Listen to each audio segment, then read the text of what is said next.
Hi, I'm Odellin. I mailed my wedding invitations with hope and got silence from my own mother. On the day I said I do, she posted picnic photos with my brother and called it family. She didn't just skip my wedding, she deleted me from the family story. 6 months later, she knocked on my door with a suitcase. But what if I told you that wasn't even the worst part? Before we begin, where are you watching from, and have you ever been cut out of your own family? Drop it in the comments. Because this story, it's not just mine. It might be yours too. I didn't panic. Not at first. When I mailed out the invitations for our wedding, handwritten envelopes, gold foil edges, each one sealed with care, I didn't expect fanfare, but I expected acknowledgement. Especially from my mother. I double-checked the tracker twice a week, hoping for a ping, a reply, anything. I saw her name light up under viewed. She'd opened the invite. Then, silence. I told myself she was busy. I told myself she'd reply eventually. I even told myself maybe she was planning a surprise. But deep down, I knew better. You learn the truth when you stop giving people excuses.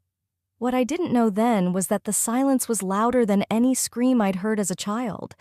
2 months before that, I realized I was no longer part of the family group chat. Not removed with drama, just quietly disappeared. Like someone had turned the volume all the way down on my existence and hoped I'd forget what sound was like. It stung more than I let on. But I wasn't new to being quietly erased. Growing up, my mother made it no secret who her son Rose and set on. My older brother Crosby could have been caught robbing a gas station, and she'd praise his initiative. I, on the other hand, could earn a double degree and hear, "That's nice, honey. Did you see the article Crosby wrote for the company newsletter?" When he dropped out of college to build a startup, she threw a party to celebrate his risk-taking spirit. When that startup collapsed and he moved back in, she cooked him a roast and told everyone, he just needs a place to refocus. Me?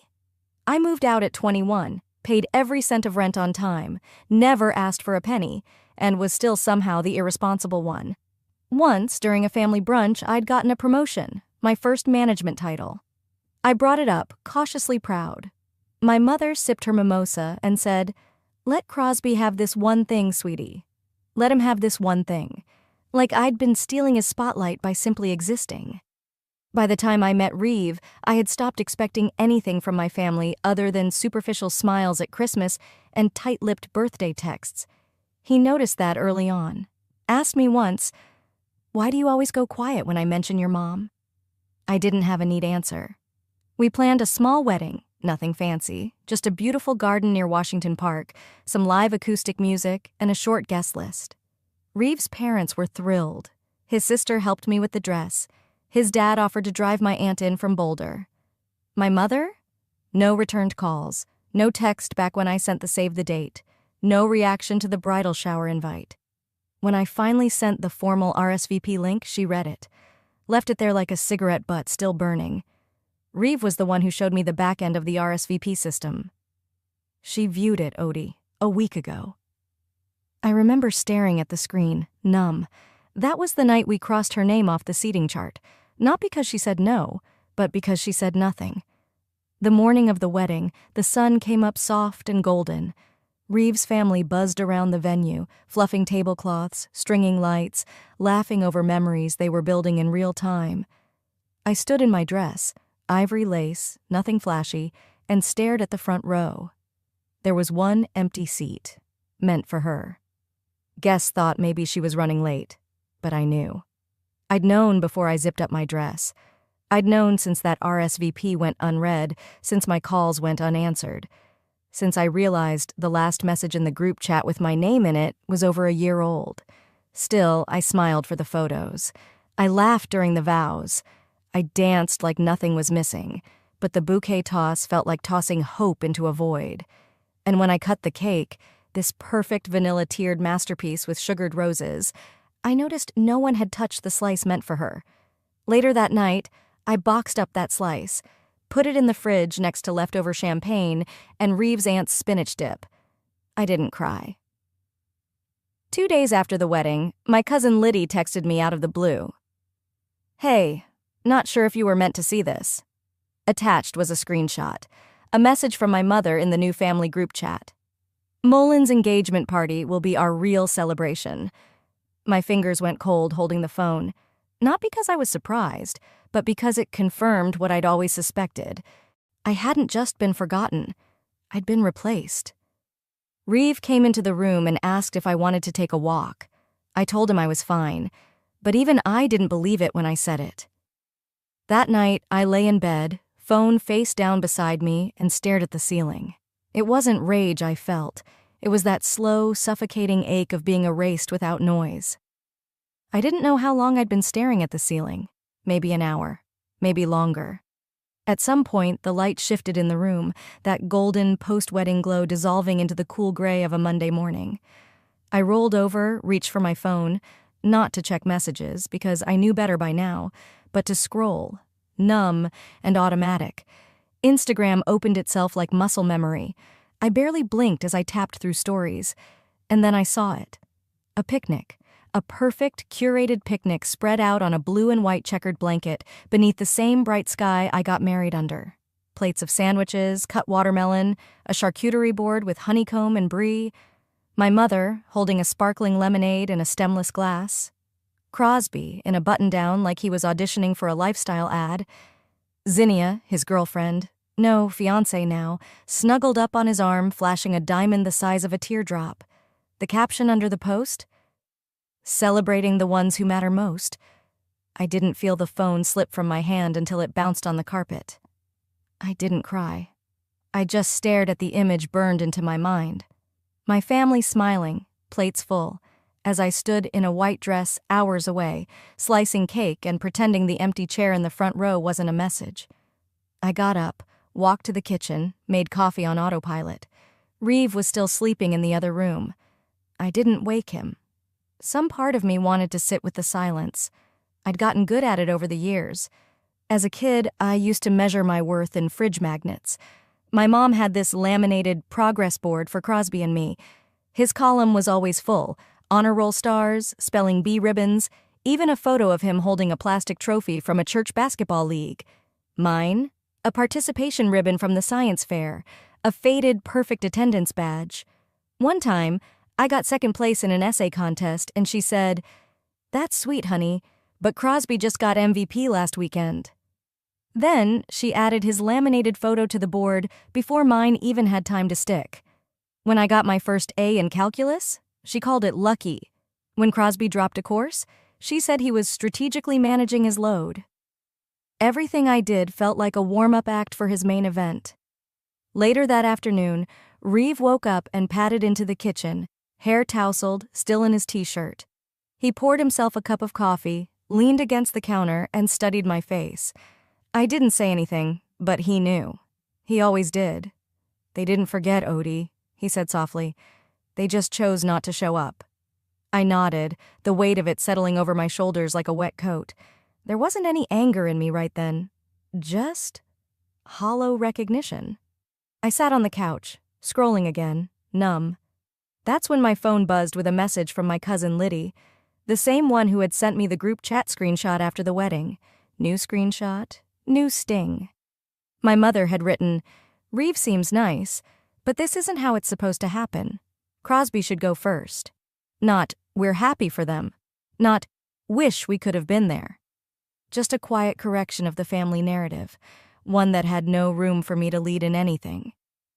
I stared at the words, feeling something inside me shrink. My wedding, the vows, the empty chair, the silence. It hadn't been a miscommunication. It had been a decision. A line drawn.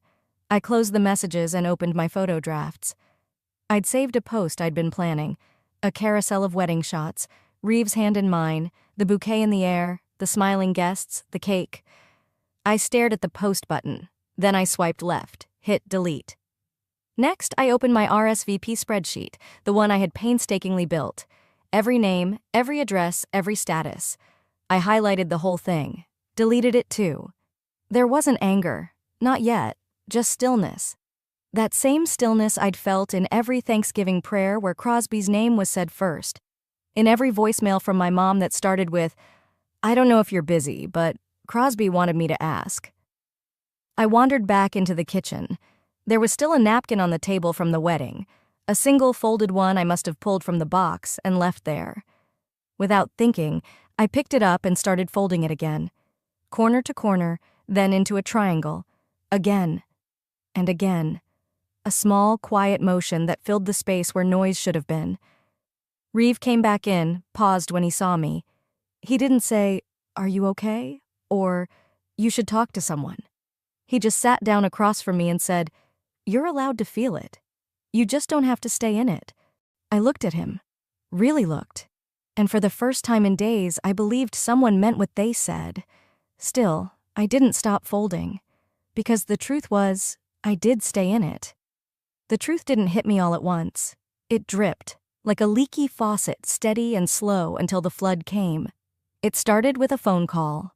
I was in the laundry room folding towels when Aunt Nadine's name flashed across my screen. We hadn't spoken in almost a year, so I hesitated before picking up. I wiped my hands, let the dryer hum a bit longer, and answered with a cautious, "Hey, Nadine." Her voice was low, tentative. "Hi, sweetheart. I wasn't sure if I should call, but I figured you deserved to know." "Know what?" She paused. "Your mom's been planning something, for Crosby." I sat on the edge of the washer, heart thudding like it already knew where this was going. Nadine continued. "They've got a venue on hold, out in Estes Park, 2 weeks from now. It's a wedding, O'Dellin." "A wedding," I said slowly. "Crosby's not engaged." "I know, that's what made it so odd. Vera said it was just in case, but she was already talking menus and signature cocktails." I could hear the shame in Nadine's voice, the way her words grew quieter as they came. She said, "Your wedding didn't really count, because it didn't come with a legacy." Legacy. That word, so polished, so cold, landed in my gut like a stone. I didn't respond. I couldn't. When the call ended, I stayed in the laundry room surrounded by towels and silence. The hum of the dryer was gone. But the buzz in my ears only got louder. A memory crept in from 2 years ago. A brunch at Vera's house. Back then, it was just me, her, Crosby, and a few cousins. Vera had laughed over mimosas and said, "Well, you know, Crosby's the last real heir to the family name. We'll be lucky if he marries, right?" I had laughed along with them. I thought it was harmless, just an old-fashioned jab. But now, it felt like a blueprint. I remembered how Vera leaned across the table and asked if I'd be keeping my last name after I married. "I mean," she'd said, pouring more juice, "Reeve seems nice, but it's different when it's a woman marrying in. Doesn't carry the same weight." And then she'd turned to Crosby with a warm smile and said, "When you get married, baby, we'll really have something to celebrate." I'd shrugged it off back then, but now the context burned. Later that evening, I pulled a small fireproof folder from my desk drawer. Inside was the deed to our home, the one Reeve and I fought tooth and nail to close on 5 years ago. Back then, our credit was stretched thin. I'd asked Vera to co-sign, just until we got approved. Her response? "I love you, O'Dellin, but I can't tie my name to something that might not last. I worry you're rushing into things." We scraped together what we could and closed the deal on our own. No co-signature. No help. Now, I had proof. I held it in my hands. And yet... That evening, Reeve came home from the office. I was at the dining table, papers spread around me like battlefield maps. He set his briefcase down and took in the scene. "What's going on?" he asked. I handed him my phone. A screenshot from Liddy, again. This one was from Vera's group chat dated just last week. She had written, "So proud of Crosby. Finally, the event we've all been waiting for." O'Dellin's was just a placeholder. Reeve didn't yell. He didn't throw anything. He just read it, his jaw tightening more with every word. Then he put the phone down and looked at me. "They don't see you," he said quietly. "They see an obstacle. You stole the spotlight they wanted Crosby to stand in." I stared at him, feeling something shift deep inside. Not sadness, not even rage. Resolve. I opened a new folder on my laptop, started dragging in every email, RSVP receipt, screenshots, digital wedding invites, everything. I uploaded photos of the venue, the flowers, the signed check from our florist. Then I pulled out the printed deed, highlighted my name, printed it again. I wasn't sure what I was building yet, but it was going to be solid. Later that week, Vera hosted a virtual family meeting, the kind of Zoom call she insisted on to maintain connection, even though she never once called me after the wedding. I logged in anonymously. No video, no mic, just a black square with the initials O. They laughed and gushed over Crosby's upcoming moment. Zinnia sat beside him in a cream-colored dress, sipping champagne like it was already her rehearsal dinner. Vera was practically glowing, her voice syrupy and staged. "This is what we've waited for," she said, beaming.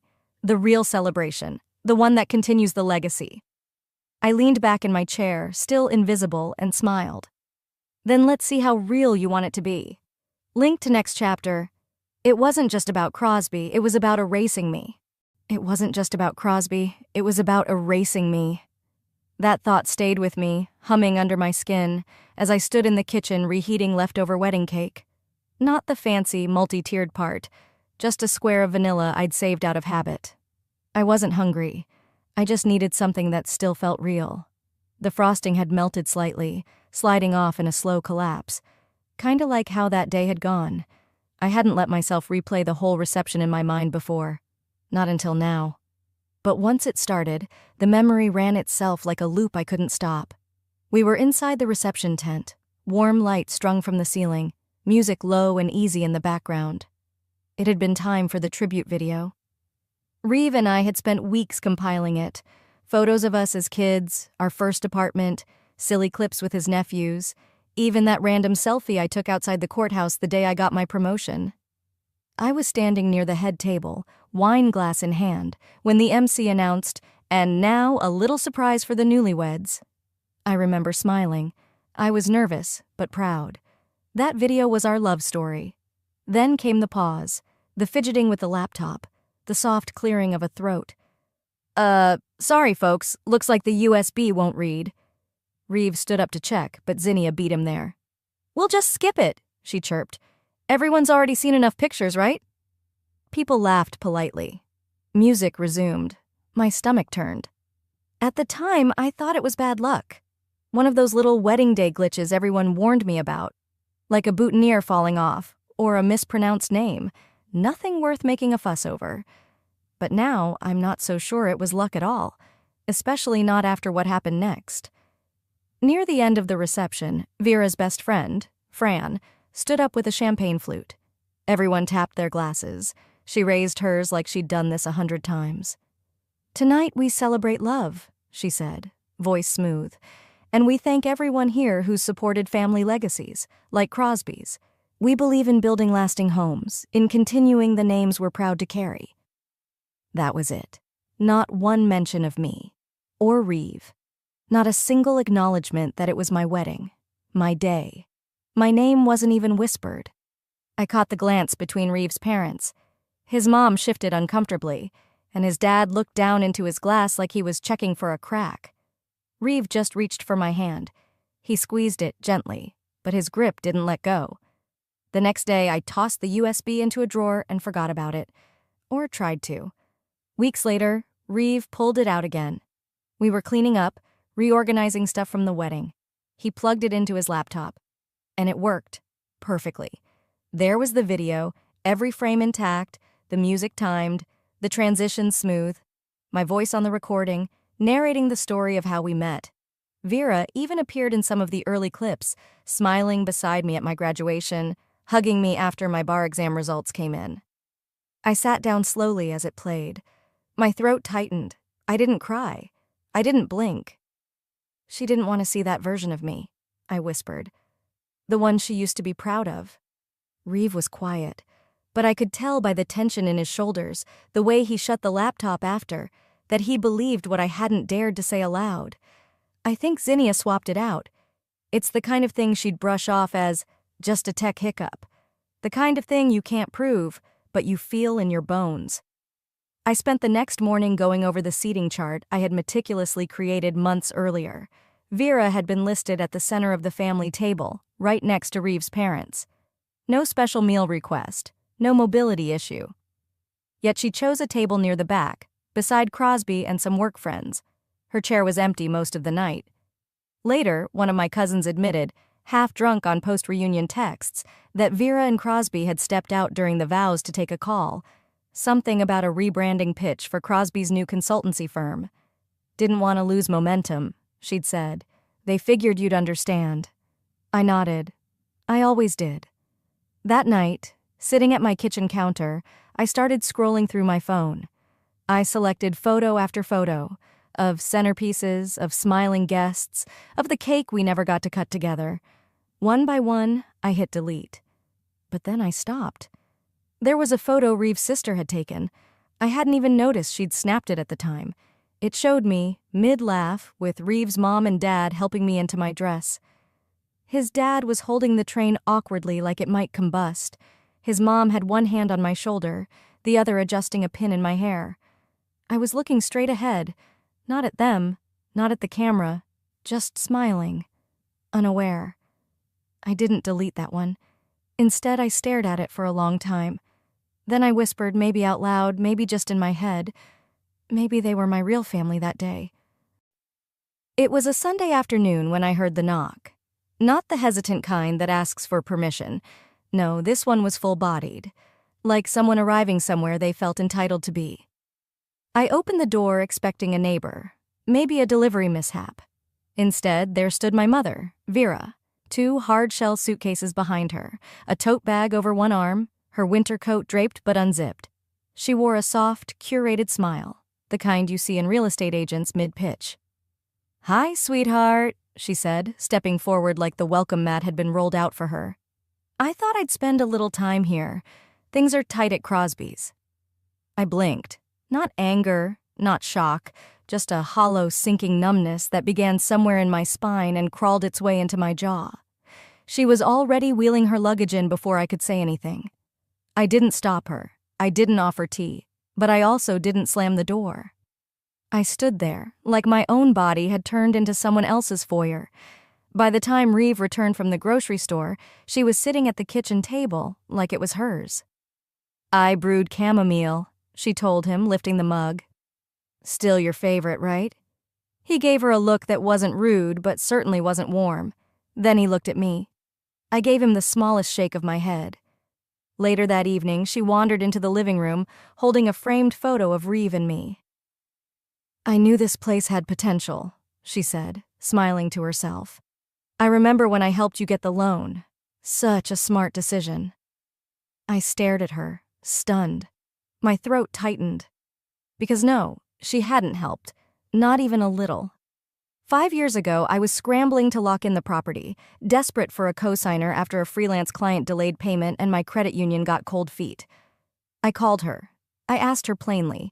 She told me, "I can't attach my name to something that might not last. It's not personal. It's about stability."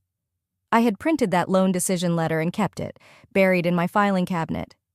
Now, her voice echoed like it came from a parallel reality. "You didn't help," I said finally. Quiet, but firm. "You refused to." She waved it off. "Oh, you know how banks twist things? I was part of that journey. I told everyone you were building something special." I didn't know who everyone was, but I didn't have to wait long to find out. The next afternoon, Aunt Nadine rang the bell. She came by with a manila envelope of old tax papers, her arms wrapped in a faded green shawl, her expression tight. She stepped inside, greeted Vera coolly, and followed me to the back hallway with a whispered, "We need to talk."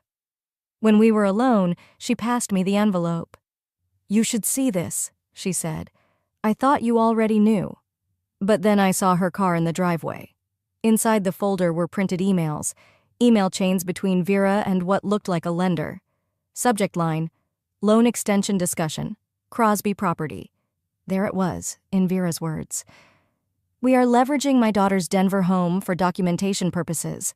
It's essentially my asset. I helped her acquire it. I manage the address. Happy to clarify." My fingers curled against the edges of the page. "She used my name to help Crosby?" I whispered. Nadine nodded, lips pressed tight. "They've been saying it's hers. I think she's done it before."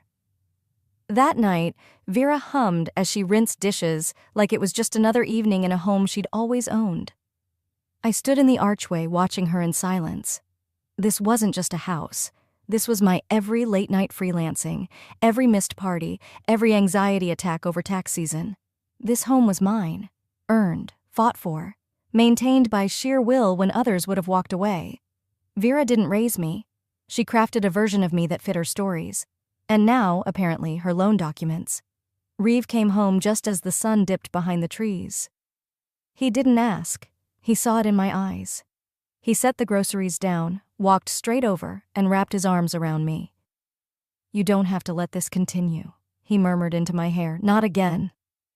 I nodded into his chest, the lump in my throat pressing upward. Later, I found her in the guest room rearranging throw pillows. She picked up a small square napkin from the shelf. I hadn't realized it was still there. "You still do this silly leaf fold?" she asked, laughing lightly. "I remember when you used to decorate every Thanksgiving table with these." I took it from her hand gently. "No," I said. "That's the last one. I stopped making them when I stopped making space for people who never came." She gave a forced chuckle, turning back to the suitcase she had half unzipped on the bed. I didn't laugh with her, because something inside me was no longer folding. It was unfolding. And just when I almost let her stay, she handed me a list. By the next morning, I had almost convinced myself it might not be so bad. Maybe we could tolerate each other for a few weeks. I thought maybe, just maybe, there was a version of this that could be manageable.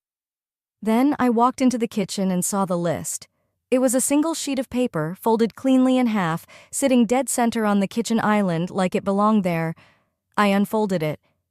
"Grocery refills, drive me to Dr. Leonard, laundry pickup, call the HOA about the roof." My eyes skimmed down to the bottom line. "And please don't use your office while I rest. It creaks too loud." There was no smiley face, no joke, no "if it's not too much." Just a typed-up list. A command chain. She had placed it there like she was running the house. I didn't say a word. She walked in behind me, stirring her tea completely at ease. "Oh, I figured we'd split things while I'm here. You've always been organized."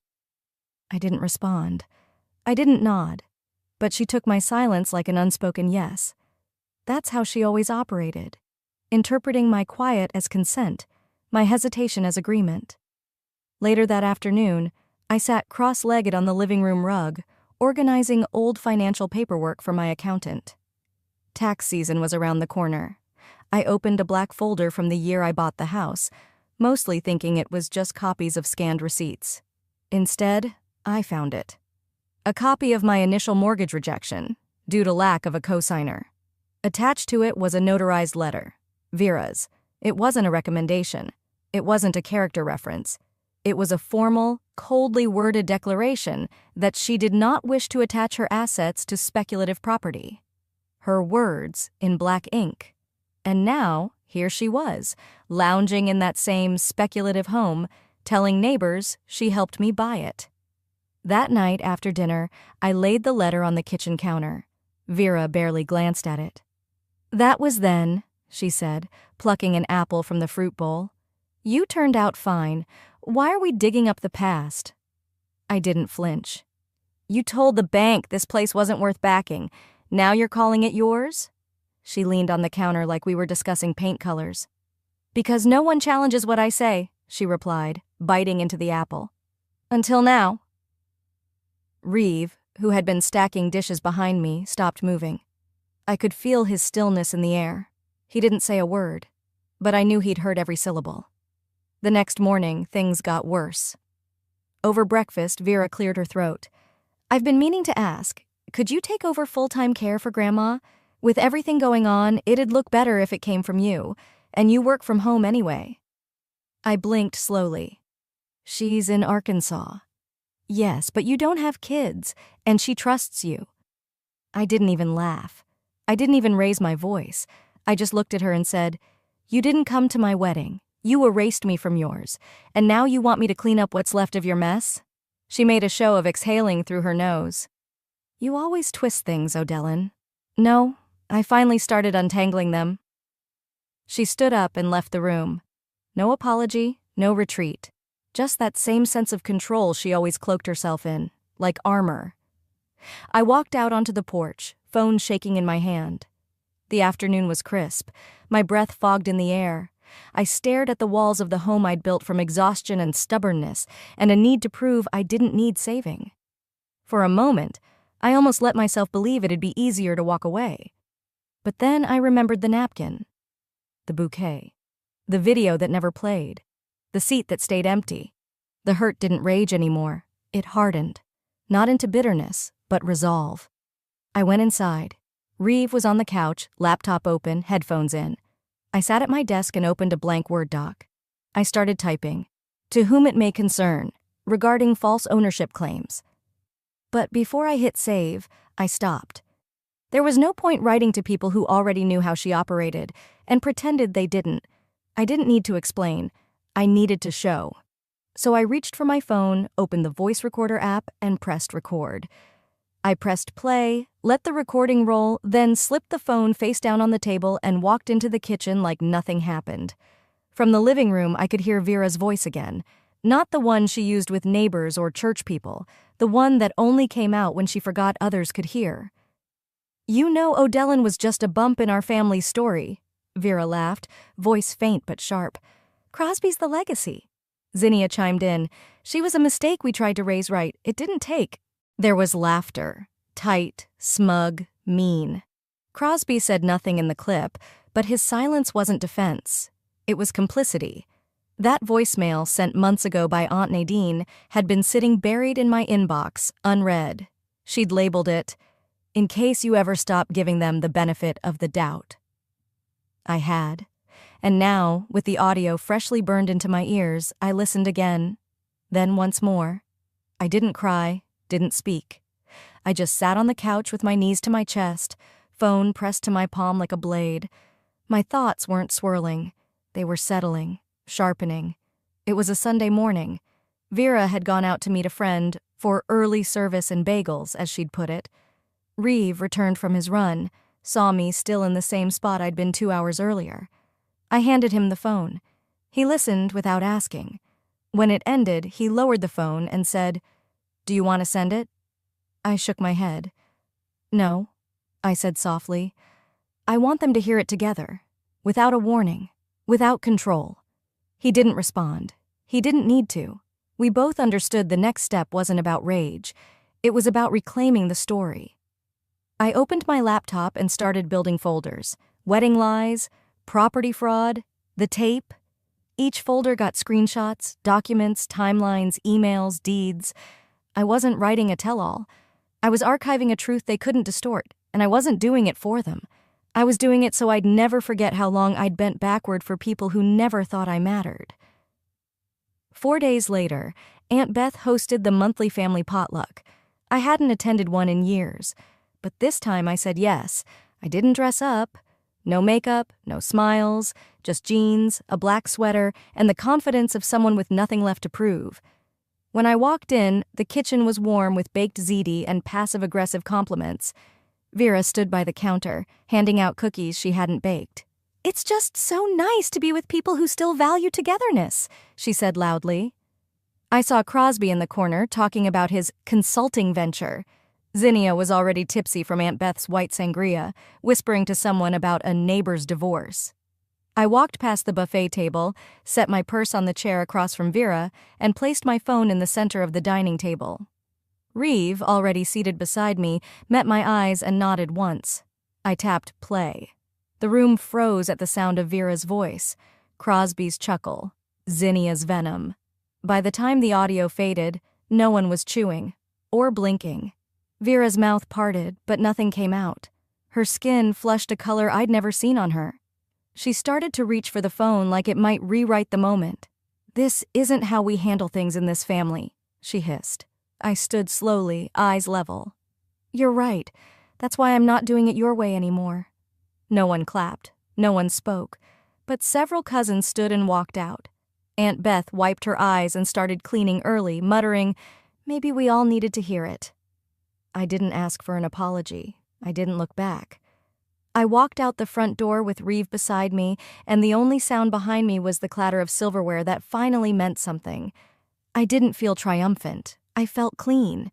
For the first time, the silence wasn't swallowing me. It was making space for what came next. When I opened Facebook that morning, I wasn't looking for a fight. But there it was, Vera's post, centered on my screen like a slap in digital ink. 30 years ago, I began building a home for our family legacy. Today, I'm proud to still be guiding that legacy, from the very home that saw our children grow. My house, my home, cropped to perfection in the attached photo with just enough siding and the garden view to suggest warmth, but not a trace of me. I scrolled through the comments. "Beautiful, Vera. You've always had such grace. What a blessing to your family." One read, "Legacy. That's what real mothers leave behind." She'd tagged it all with family heritage, built with love, matriarch, like some nostalgic real estate ad for a life she never actually lived in. And they believed her. At first. The very next day, the HOA held its quarterly meeting at the community clubhouse. I'd marked it on my calendar weeks ago, but now it felt like fate had reserved that date just for me. When I arrived, Vera was already there, chatting with the board president, making polite noises about neighborhood upkeep and how long she'd been around. She caught my eye and smiled with a familiarity I no longer recognized. The meeting began. Minutes were read, updates shared. Then came the member comments. I raised my hand. "I'd like to clarify something," I said, rising to my feet steady. "There seems to be confusion about ownership of 2429 Glenview Way." I placed a copy of the deed on the community table. This house was purchased under my name, with my finances, my credit, my career. Vera Lewis is not listed as owner, co-owner, or guarantor on any legal document. I paused. No one interrupted. For anyone confused, here are the mortgage approvals, the tax records, and the denial letter I received when I asked her to co-sign 5 years ago. I didn't raise my voice. I didn't need to, because the room had gone completely still. Later that night, I uploaded a simple post to the neighborhood forum with 3 side-by-side images. Vera's post, my property documents, and the wedding tribute video. Yes, the one she'd sabotaged with the broken USB. The response was immediate. "Wow," someone wrote. "We always wondered why you were the only one out there weeding the flower beds." Another, "That video broke me. How could they treat you that way? Thank you for showing us." By noon the next day, the thread had over 70 comments. People shared their own stories, of mothers who took credit, sisters who erased, families that dressed up betrayal as tradition. What stunned me wasn't just the outrage. It was the understanding, the kind that doesn't come from gossip, but from lived truth. Zinnia, predictably, tried to do damage control. Under a shared thread, she commented, "Sad when people weaponize family for pity points. Real class shows in what you keep private." But then, Vera's old friend replied underneath, "You were the one who told me not to attend Odellin's wedding. Don't push it. I still have the message." And just like that, the screen cracked open. Screenshots followed. Private messages leaked. Old allies began pulling away. One church acquaintance even commented, "I donated to Crosby's business because Vera said the house was collateral. I'd like a word with someone about that." In the span of 48 hours, her decades-long image of dignity and self-sacrifice was collapsing under the weight of her own manipulation. I didn't cheer, didn't say, "Told you so." Instead, I received a message from someone I barely remembered, a woman who used to teach Sunday school when I was 7. "I didn't know," she wrote, "but I should have seen it. The way you carried yourself after that wedding, that was real grace. I'm sorry." And in that moment, something inside me softened. Not toward Vera, but toward myself. Because maybe, just maybe, I didn't have to fight to be seen anymore. Maybe the truth had already done the work for me. The week drifted by like mist. I stayed busy, answering neighbor messages, replying to emails from the HOA board, even baking a lemon loaf for Reeves' coworkers like nothing seismic had just split through my family. But then, on a Sunday evening, as I was folding laundry in the living room, I heard it. Not a knock at the front door, a knock at something deeper, like a weight dropped from memory. When I answered the door, the air was wet with the scent of fresh rain on concrete. Streetlights flickered over Vera's silhouette. She had no suitcase this time. No bags, no umbrella. Just her. Shoulders tense beneath a tan coat, hands clasped like she wasn't sure what they were supposed to be doing. Her voice was soft, cracked. I don't know what to say. I didn't move from the threshold. I didn't smile. You already did, I said. Every time you said nothing. She looked away, blinking too fast. But no tears came. Not from her, and not from me. We stood there a moment longer, breathing in a silence that said more than apologies ever could. She asked if we could talk. Just us. No cameras, no posts. I stepped back inside, left the door cracked just wide enough for her words to slip through. I didn't mean to hurt you. Things just got complicated. I shook my head gently. This isn't about hurt anymore, Vera. It's about clarity. I've moved past needing an explanation. She frowned like she didn't understand, like the math wasn't mathing in her mind. I never thought you'd turn cold. I met her eyes. I'm not cold. I'm clear. And I closed the door. Not slammed. Just closed. The kind of close that doesn't echo. The kind that ends things. Later that night, Reeve sat beside me on the couch. We were quiet for a long time, watching the light rain tap against the windows like soft fingertips. He glanced over. Do you feel better? I thought for a while, searched for a word that wasn't false. Not better, I finally said. Just done. He nodded. Pulled me closer with one arm, his other hand still holding the remote he hadn't touched in 20 minutes. That's what healing sounds like, he said. And we just sat there. No talking, no television. Just breath and rain and knowing. Weeks passed. One Saturday morning, I hosted brunch for Reeve's family. His parents brought pastries. His sister brought her 2 kids, one of whom darted straight into my kitchen while I was setting the table. The little girl, maybe 7, stopped beside me and tilted her head. That's pretty. Who taught you that? She was staring at the napkin I'd just folded. Leaf-shaped, delicate, creased with care. An echo. I hesitated. No one who stayed, I said, gently pressing the napkin beside her plate. But someone who taught me what leaving looks like. She didn't understand. She didn't need to. She just smiled and ran off to find orange juice. That evening, I sat with my journal, unsure how to end something that had already ended so many times before. So instead, I wrote the truth.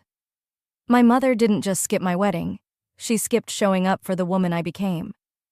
I paused, then added, but I no longer measure love by who claps the loudest, or who posts the most. I measure it by who shows up when no one's watching. That was the thing about building a life. You start thinking it's about who shows up for the milestones, birthdays, vows, housewarmings. But really, it's about who brings in your trash bin when you forget, who checks the pilot light when your heater sputters, who folds beside you, not to criticize, but just to be near. I closed the journal and whispered out loud, sometimes the family you build is the one you finally get to choose. And I meant it. Have you ever closed a door? Not out of hate, but because you finally loved yourself enough? Sometimes the deepest wounds come not from strangers, but from the silence of those we once called home. When love is measured by loyalty to a legacy instead of the person in front of you, someone always ends up erased. Have you ever been written out of your own story, just to protect someone else's image? If this story moved you, share your thoughts below. And don't forget to subscribe for more powerful stories like this, because healing from family drama takes more than time. It takes truth.